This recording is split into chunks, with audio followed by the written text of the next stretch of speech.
Hey, God bless. How you guys doing this beautiful Saturday evening? Hey, this is Derek Iverson Sr. coming back at you with another episode of Real Talk Amongst Men, Real Talk Amongst Mankind. I pray that this video that I'm finna get ready to do find you guys in good spirits and in a good place.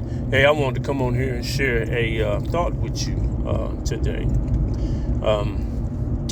I was thinking about the concept of unity and how beautiful it would be if we, as a nation of God-fearing people, start bringing it back together. Notice I said of God-fearing people.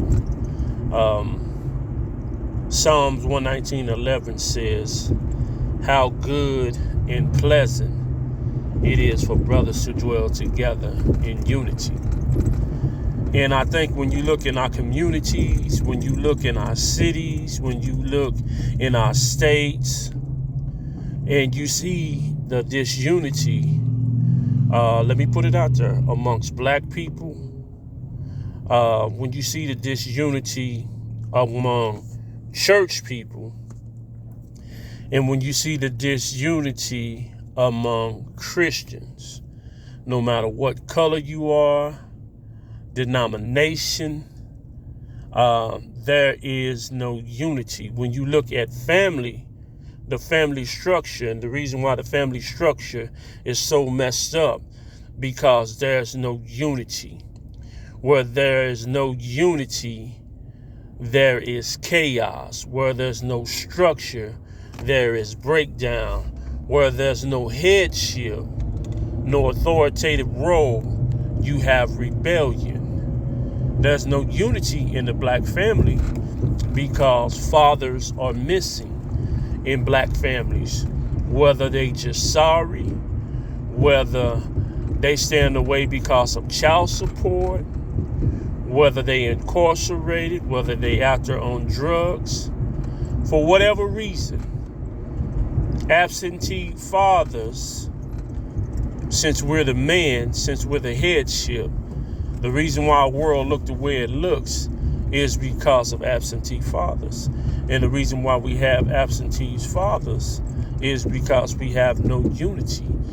If I say I'm your brother and I say I love you, whether we was raised together in the same neighborhood, in the same city, in the same country, and you out there and you wayward, and I call myself your brother, I'm supposed to try to unify with you. I'm supposed to try to come together. See, that's what's missing, a coming together. The reason why our grandmothers and grandfathers got things done quickly is because they were unified. They were together. We're not together. You know, nowadays, even the gangs are not together. Back in my days, gang banging, it wasn't if you were a blood, you wasn't fighting against bloods. If you were a Crip, you wasn't fighting against Crips. Now you got people who fly the same color, who bang the same color, banging against each other. I'll even take it further than that. You got hoods that's banging with one another. People that grew up in the same hood, that claim the same set. So I said all of that to say there's no unity amongst people, period.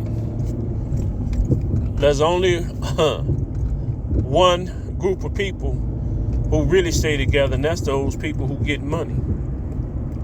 You ever notice a group of people who get money together? They can put aside their differences for whatever reason.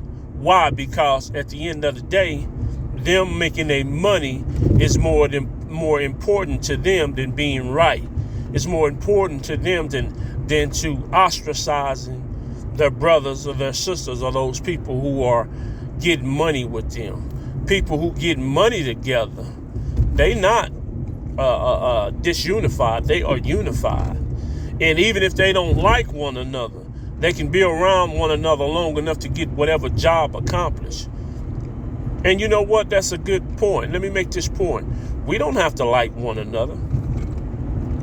We don't have to hang with one another. But when it's all on the line, when we need all boots on the ground, when we need to rally, and when we need to march and all that stuff. And let's stop marching only when something is done by a police officer. See, we quick to go march, we quick to go rally, but let's start marching because it's still black on black crime. You got the debate, Black Lives Matter. Yeah, they do. White Lives Matter. Yeah, they do. All lives matter, period. Because God is the giver of life. He's the one that orchestrated life. So all lives matter, period. So instead of us debating about this, that, or the other, let's come together and start unifying, bringing ourselves together. Because you know what? We can do much more together than we could ever do apart. And that's the reason why things look the way they look. There's no togetherness. You know, families used to stick together no matter what. You know what I'm saying? One thing about grandpa and grandma, y'all never seen grandma and grandpa have an argument out in front of their children, their grandchildren. You never seen grandma disrespect grandpa in public. Even if he was a bad dude and he had some extramarital affairs or things going on, grandma didn't air that business out. So there's so many things that the enemy, Satan, he throws at us and he put out there for us to be at odds against one another. And it be the most simplest things in the world. We get mad at somebody for the most stupidest things in the world in order for us to stay disunified. See, the devil's smart enough and he knows that if he can get all of us separated from one another, then he can pick each one of us off. See, we look at the profession of a shepherd as something that is not honorable or noble. But you know what? The shepherd, real shepherds back in the day, they had a responsibility of getting those sheep from one point to another point. And what the old wolves used to do back in the days, if he ever seen a sheep lagging from behind, that's the one he would get after. That's the one he would go after. Because all the other sheep not looking, not staying in the pack, and you get one who leaves the pack and he go off on his own, then you got that old wolf, that old person that's gonna go after him. Well, see, that's the same way Satan do. Satan is watching, he's looking. But you know what the shepherd would do? The shepherd would leave the 99 to go after the one, because he knew how important it was to go get that one.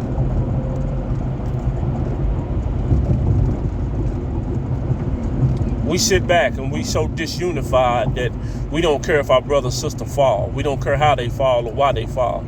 Oh, well, that's on them. At least I'm still standing. Where did we get that mentality from? Where did that mindset come from? It's the mindset of the enemy. As long as my household and family's okay, I'm good. No, we need to start crying out when calamity hits somebody else's house. We need to be crying out and be unified with that family, be praying for that family, be rallying around that family, because guess what? One day it might be us. Now, today it ain't us, but one day it could very well be us. So we got to come back together in the spirit of unity. If we come back together in the spirit of unity, we can solve a lot of our social woes, our social issues, and things that's going on in the world. We can do it together. Together we stand, divided we fall. Y'all remember that? That's a real statement. But hey, I just wanted to come on and share that with you. I pray that you guys, again, are having a blessed day. I pray that you guys are planning something for your kids to keep them in the house, keep them at home. Don't let your kids go out and trick or treat or anything like that, unless you believe in that. I don't believe in that. I did as a kid, but now I come up with conventional ideals and ways of doing something at the church for the youth, to keep them busy, let them have fun, and then this is still a great way for me to share the word of God with them, and install some good godly principles in them. But hey, God bless you guys. Thanks for giving a listening ear. Hey, if this is your first time checking out the channel, I pray that I have said something that will make you want to go back and be Berean. If you're led to, subscribe to the channel, share this channel out, hit the like button, hit that notification bell for future videos that will drop, and by all means leave a comment if you like. God bless you guys. Peace out.